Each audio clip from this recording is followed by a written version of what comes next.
Ah, I'm so glad to be here. I'm so glad you're here with me today. Last week, I talked about the um, the organization called Future Crunch, which was a group of scientists, artists, technologists, and entrepreneurs that believe science and technology are creating a world that is more peaceful, transparent, and abundant. And they are determined to put that story out in the world. And I talked about that they had a post of 99 good news stories that happened in 2018. I'm going to share some of them with you.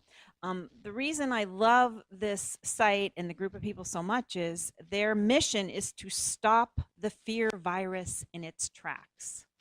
And I love that. So go back to the first picture of the gorilla.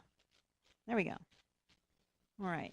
So I'm going to show some pictures and tell you some good news from this site, and then I will have it posted probably Monday or Tuesday on our website, so you can go to the site. Here's some good news. The Kofan people of Singango in the Ecuadorian Amazon won a landmark legal battle to protect the headwaters of the Aguarico River, nullifying 52 mining concessions and freeing up more than 32,000 hectares of primary rainforest. Okay, that's good news. That was the first one. Number 14, in the forests of Central Africa, the population of mountain gorillas, one of the world's most endangered species, was reported to have increased by 25% since 2010. Yay, monkey. So next slide. 25 million doses of a new cholera vaccine were administered globally, and preparations began for the largest vaccination drive in history. From UNICEF. The next slide. Rwanda became the first low-income country to provide universal eye care to all its citizens by training 3,000 nurses in over 500 health clinics. The next slide. Costa Rica's Supreme Court ruled that the country's same-sex marriage ban was unconstitutional and gave the government 18 months to change it. Another story, which is this picture, Scotland became the first country in the world to include teaching of lesbian, gay, bisexual, transgender, and intersex rights into its state schools and curriculum. Next slide. Allianz, the world's biggest insurance company by assets, said it would cease insuring coal-fired power plants and coal mines. And Maersk, if I say that right, the world's largest maritime shipping company, said it would begin ditching fossil fuels and will eliminate all carbon emissions by the year 2050. That's just a few of the 99 good news stories about things that happened in the world.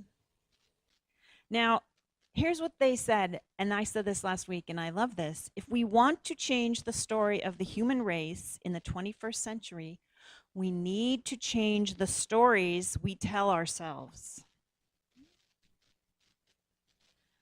So, a lot of, just keep this picture up. Oh, you didn't, yeah, keep that picture up till I'm ready. I'll tell you when the next one is. So, looking up grace, you know, this is our theme for the month is grace. And I turn to the Bible sometimes and to find out. And it's very interesting. I have a search program that shows me that I can put in grace and it will find all the places grace is mentioned in the Bible. And here's what was really interesting. In the Old Testament, there might have been 1 or 2 places where it said grace, but there was like 100 places where it said disgrace. It showed that up too, which I thought was interesting.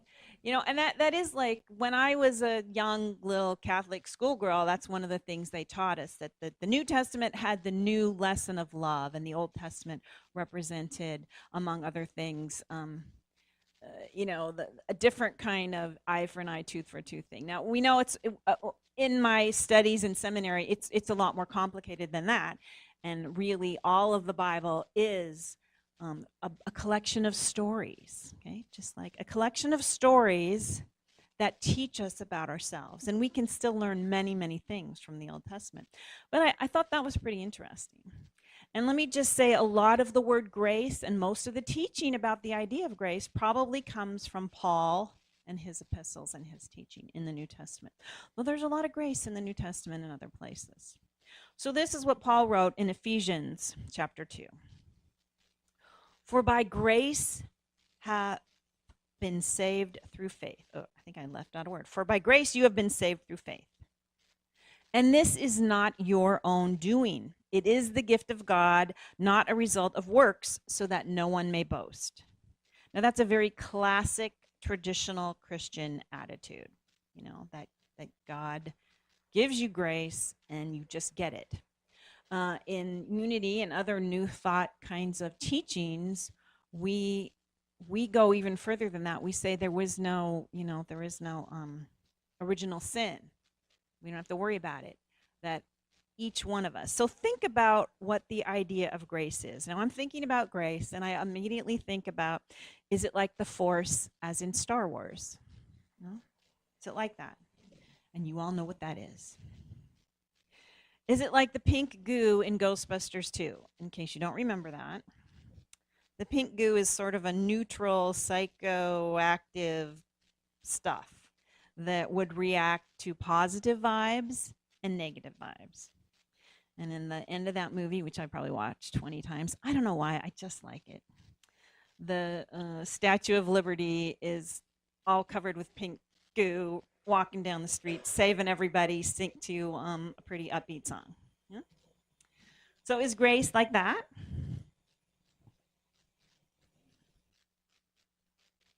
Is it like magic? Sometimes we think it's like magic.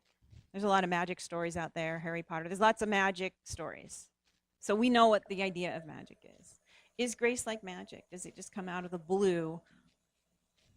Is it like that? Or is it the Holy Spirit, as in A Course in Miracles? In A Course in Miracles, the Holy Spirit is mentioned over and over again, that all we have to have is a little willingness, and this good spirit meets us. If we just have a little willingness to receive. I'm going to take this off.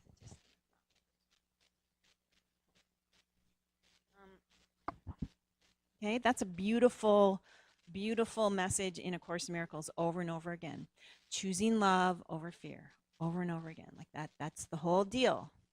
We want to choose love. We want to get rid of that virus of fear, which is so in our culture and so loving. It's so wonderful. It's so coming up for healing, right? The past couple of years, seriously, it is so coming up for healing because it's right in our face all the time.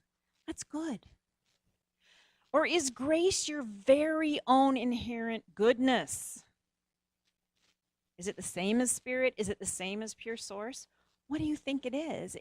What is it to you? That's the question. You ask yourself, what is grace in me? I personally say it is the source, pure source. It is spirit in you expressing as you. That is what I think it is. And that is always in you, inherently, that goodness available.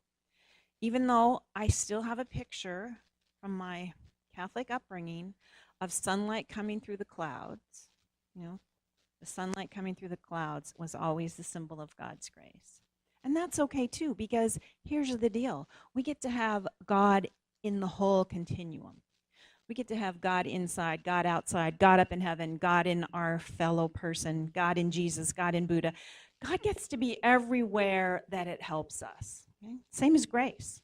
But you, each of us, we figure out what grace is and what it means. And think about it. Think about it this week.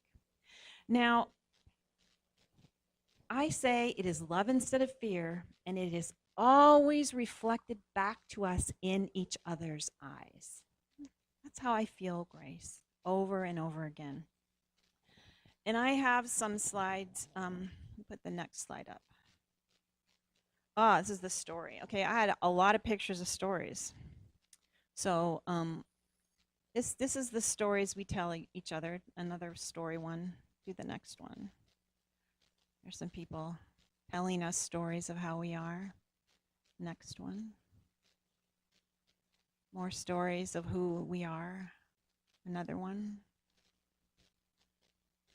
Another one. Another one. There's some people. We're telling a story of who we are. Seriously, we are. Okay. That's the board. Okay, next picture. Thank you. So this is a quote. Eli Wiesel. I think Wiesel. It's probably not Wiesel. It's really Wiesel. For me, every hour is grace, and I feel gratitude in my heart each time I can meet someone and look at his or her smile. Okay, next slide. This is Mr. Wiesel. Eli was a Romanian-born American Jewish writer, professor, political activist, Nobel laureate, and Holocaust survivor. He authored 57 books, a work, and because of his experience as a prisoner in the Auschwitz and Buchenwald concentration camps. He served as president of the Eli Wiesel Foundation for Humanity, an organization he and his wife created to fight indifference, intolerance, and injustice. He has received more than 100 honorary degrees from institutions of higher learning. So I wanted to just show you a couple of faces with smiles and some beautiful quotes that feel like grace in every hour to me. Okay? Next slide. This is a really good one for me. At my age, in this still hierarchical time, people often ask me if I'm passing the torch. I explain that I'm keeping my torch, thank you very much. And I'm using it to light the torches of others, because only if each of us has a torch, well, will there be enough light? And that's by Gloria Steinem. So next picture. So there's Gloria Steinem holding onto her torch, smiling, feeling gratitude in our heart for her. Gloria Steinem is an American feminist, journalist, and social political activist who became nationally recognized as a leader and a spokeswoman for the American feminist movement in the late 60s and early 70s. She wrote a talk, which this quote is from, and it's been put out a lot. And I'll tell you why I like it. I mean, I like the first one so much because that's how I see grace. I like this one so much because I really want to come to terms with how old I am, which, you know, is so hardly not at all, but, you know, and what is the deal with passing on the torch? You know, but I think a lot of us, we want to negotiate that. So the idea of hanging onto the torch and lighting the new people coming up, it's a beautiful, beautiful picture. All right, next quote. I just saw that and I thought, wow, that is so true. You don't have to be great to start, but you have to start to be great. I think we should all say this one together. Okay, you don't have to be great to start, but you have to start to be great. It's by the famous Zig Ziglar. You want to show his picture? He's a pretty smiley guy. He has passed on, same as Mr. Wiesel. But Zig Ziglar was an American author, salesman, and motivational speaker. And look at that. Can you just see his awesome energy? And I'm sure some of you may have heard of him, heard from him, and listened to, we've all heard some of the things he said. All right, next quote. We must always attempt to lift as we climb. Angela Davis. See her picture. Angela Davis is an American political activist, academic, and author. Isn't that a wonderful example of grace.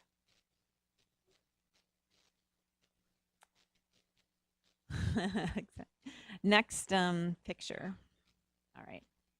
One of my faves, one of my people I go to when I need some inspiration, Desmond Tutu.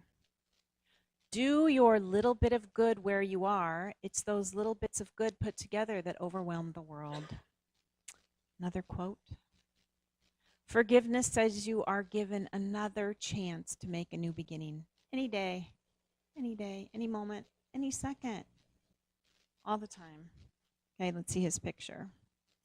Desmond Tutu is a South African social rights activist and retired Anglican bishop. He rose to fame across the world during the 1980s as an opponent of apartheid. Here's what I wish. I wish this grace for you. And I'm going to end on his last quote. One more picture. I wish I could shut up, but I can't, and I won't. And here's why I wish this for you. It's not just about being a pain in somebody's backside, okay, which we might think of that.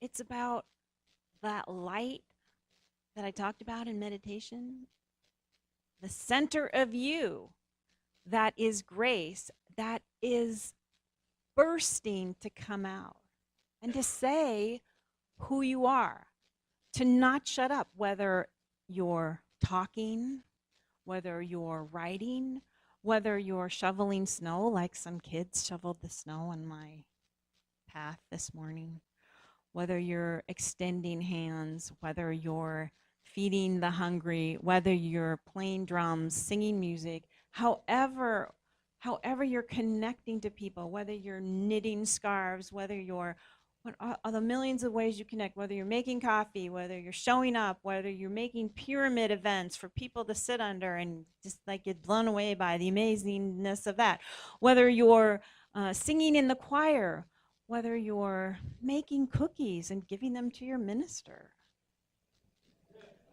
Any of those things are expressing the light that is you. So this is what I wish for you and me. And let's say this one together. I wish I could shut up, but I can't, and I won't. Let's take an offering for unity.